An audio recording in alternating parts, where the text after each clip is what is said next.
I expect at least one of them to go. Mike Clevenger is another one who, once he returns, can end up being a late addition to the trade market. Tommy Pham as well. There's just so many different things that they can do. Robert Murray from Fansided. Let's get into it. Robert, great to have you on, man. Let's first transition over to another bit of news from the weekend. We see that Jesus Luzardo goes down with an injury, and it doesn't look like he's going to come back in time or really be a legit enough, player around the trade deadline. So wanted to get your thoughts on seeing that news for the Marlins. They just continue to take hits to their rotation. This could have been one of the prizes of the deadline, no? Oh, absolutely. And first, before I jump into that, good to be back with you guys. I know it's been a little bit, but good to be back. But as far as Jesus Luzardo goes, I was never under the impression that he was a definite lock to be traded. I mean, he's controllable. I mean, he's 26, which obviously makes him extremely valuable. But I never got the impression that it was a lock, especially considering his first injury. And now that he's on the injury list for a second time, may not pitch before the deadline again. And that makes it too much of a risk for, I think, other teams. And if the Marlins were to entertain offers, they would probably end up getting lowballed, which would not be entertaining to them, which is going to end up most likely forcing the Marlins to keep or to hold on to him, I should say. And that's not necessarily a bad thing. I mean, if they end up holding on to him for the offseason or even at the trade deadline next year, they're still going to have 1.5 to 2 years of control, which makes him extremely valuable. He's still arbitration eligible, which makes him affordable to a lot of different teams. So it's not necessarily the worst thing in the world for the Marlins to hold on to him at the deadline here. But what it does do is it throws a huge wrench into the trade deadline because he was supposed to be one of the top candidates to potentially be moved. And now you eliminate him in what was already going to be a seller's market. It makes things a lot more tricky. And it also could end up opening the door for a team like the White Sox or even another team that may not necessarily be sellers at this point, could be on the fence, to potentially move their starting pitchers and end up getting good value in return for them. But for now, it looks like Luzardo is going to be staying put. And what that means for the deadline remains to be seen with so much unknown at this point. I just want to add this. I know Todd's got a question, but I also saw the update. He's on the 60-day IL.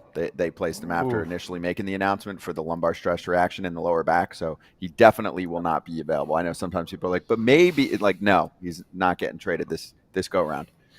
Interesting. Yeah. Very interesting because he's an absolute stud. It was the second time he's kind of been injured, I think. Yeah, the second IL stint for him this year. Yep. Before I ask my question, the setup you got behind you, I mean, what is that, dude? Looks like you got 5 TVs on there. What is going on back there? Yeah, you are absolutely correct. This is the little man cave that I got going. So the 2 bottom ones are 70-inch TVs, and then the ones up top are 55 inches. I got MLB TV, Sunday Ticket, you name it. This is basically like the ultimate sports bar in my living room. You're single. You're clearly single. Yeah, this is definitely not a woman's setup. That's putting it lightly. Yeah, there's no wife that's going to allow you to take a room, especially it looks like you're in one of your main rooms, and put 5 TVs in it. Now, I have one with 3, but it's like hidden to the side. But there's no wife that's going to say, yeah, go ahead, Robert. You put 5 TVs in our main living family room. Yeah, there's absolutely no way. And I was in a relationship when I ended up putting it together, and I got scolded big time. So maybe that's why I'm single now. Who knows? But anyway, you live your life, bro. Don't let anybody tell you what you can do in your own home. Freedom of TVs. You're darn right. You'll find a girl that loves sports, and you'll find a girl she's going to walk in first and be like, "Oh my God, let's get married." I just haven't. As soon as she says that I'm getting down on one knee, that's 100% Exactly. So there we go. I want to talk about a little bullpen help. I know a couple teams that need it. Yankees right now are struggling a little bit, but the Royals as well. They're looking for some bullpen help. Is there some guys out there, some other teams that are looking for it as well that need it? Yeah, absolutely. I think that's a great call by you. And we saw Ken Rosenthal report before the season that Devin Williams was a player of interest for the Royals. And I mean, that was not necessarily the most likely thing, especially once the Brewers signed him to a multi-year deal to avoid arbitration. But he was one of the players that was on their radar, and that's going to end up being one of their top priorities for the deadline here. And one player that was put on my radar as a potential fit for the Royals was Jason Adam of the Tampa Bay Rays.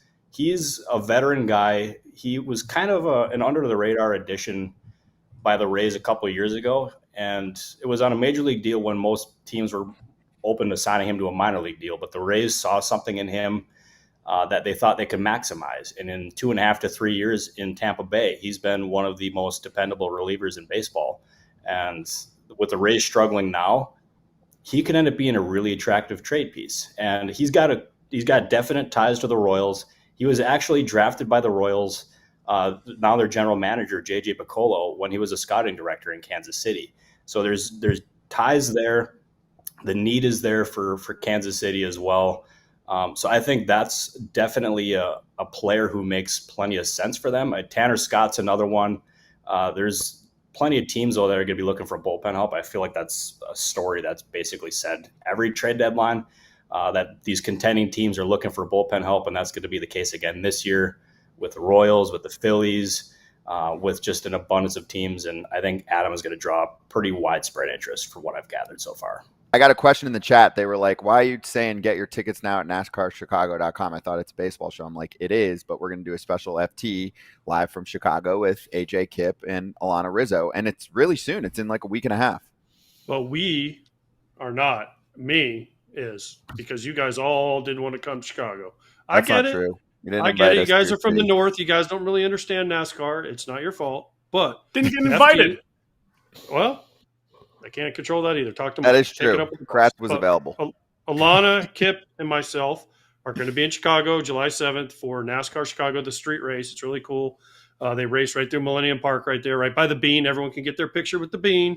And we are going to be there doing a live FT show on a Sunday. Yeah, I know we got to work on a Sunday, but it is pre-NASCAR race. So come out and see us. Come say hi.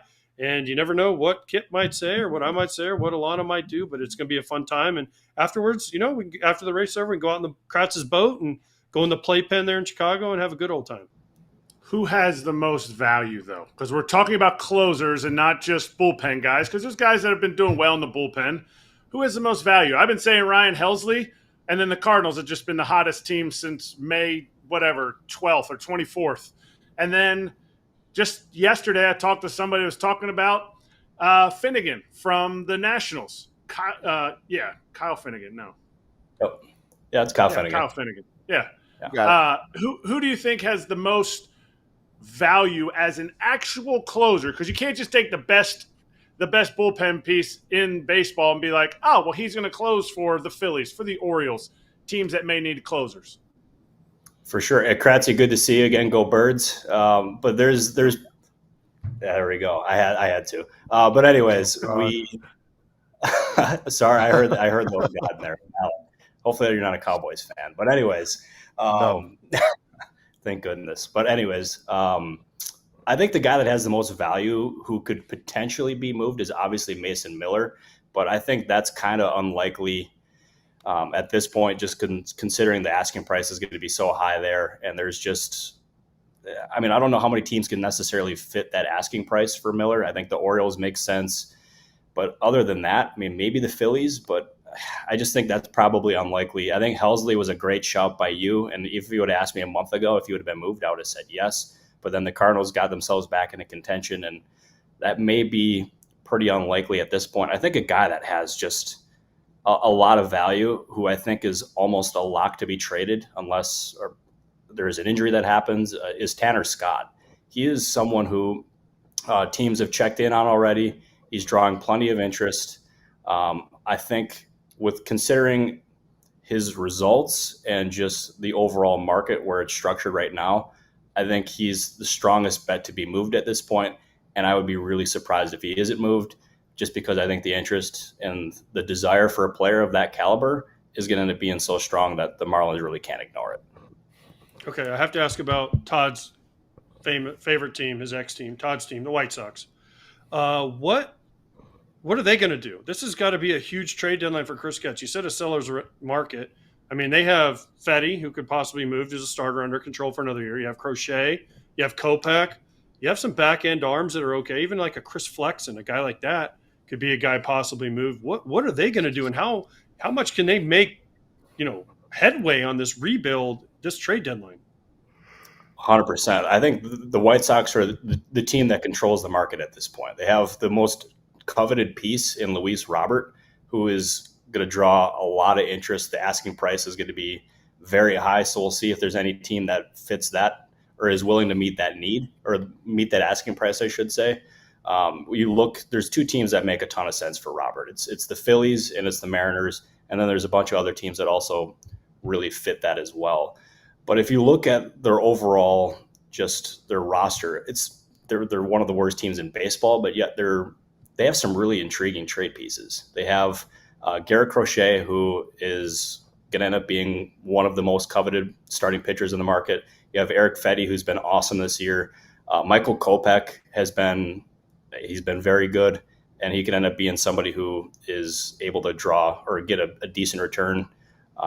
There's just so many different things that the White Sox can do here that it just makes them the most fascinating team. Of the starting pitchers, I expect at least one of them to go. Mike Clevenger is another one who, once he returns, can end up being a late addition to the trade market. Tommy Pham as well. There's just so many different things that they can do where they're not close to being a contending team, but their minor league system has a lot of good pieces in it. And Lucas Giolito and the Ronaldo Lopez trades last year were a good start for them. The Dylan Cease one was also a really strong trade and getting some intriguing rotation pieces. They are in position to further bolster that minor league system, but we've seen them do this before and it didn't pan out. So I'm kind of in wait and see mode, but the vision is there. It's going to take a while for the results to be seen on the major league roster.